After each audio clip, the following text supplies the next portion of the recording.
Madame Dubié pour l'identique 620. Vous avez la parole. Oui, merci, Monsieur le Président.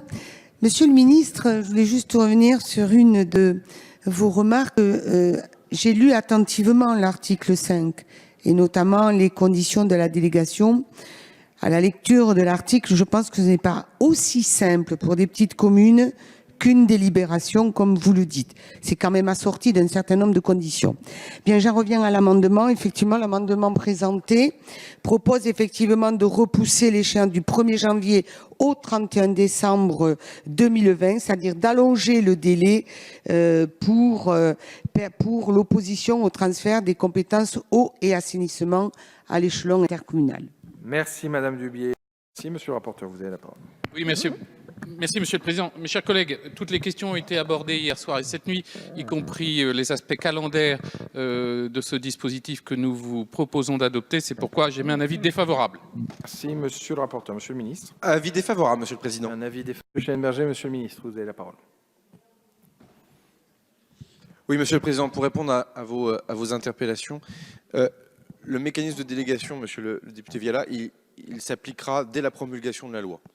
Donc ça, aucune forme de difficulté. Ça dépendra donc de la CMP, deuxième lecture, pas deuxième lecture.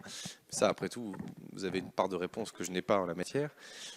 Donc dès la promulgation, les choses seront bonnes. La seule chose qu'il nous faudra corriger pour que tout cela fonctionne, mais je le proposerai dans un amendement du gouvernement qui viendra dans une vingtaine d'amendements, je le crois, c'est de permettre la prolongation des conseils syndicaux dans les syndicats pour faire en sorte, bien sûr, que tout ce qui était imaginé par la loi NOTRe sur la fin des syndicats ne rentre pas en application et que, le cas échéant, les EPCI qui souhaiteront garder les syndicats pour faire la délégation aux syndicats, tout cela puisse complètement fonctionner. Donc là, la disposition telle que nous vous la présentons, elle permet complètement de fonctionner dès la promulgation de la loi, c'est-à-dire même un peu avant, normalement, les élections municipales, et elle permettra derrière de fonctionner. Sur les remarques de Monsieur Schellenberger, sur la question du contrôle de l'égalité, là aussi, pas d'inquiétude, mais merci de le dire, ça me permet de le dire pour le journal officiel. Il va sans dire que dès la promulgation de la loi, je signerai des instructions au corps préfectoral qui permettra d'accompagner évidemment les différentes prises de compétences, en tout cas les différents choix locaux qui seront faits par les différents élus locaux, sachant qu'en plus le rescrit normatif s'accompagnera de tout ça, mais enfin on n'aura même pas besoin de passer par le rescrit, on fera en sorte d'avoir toute une procédure transitoire bienveillante.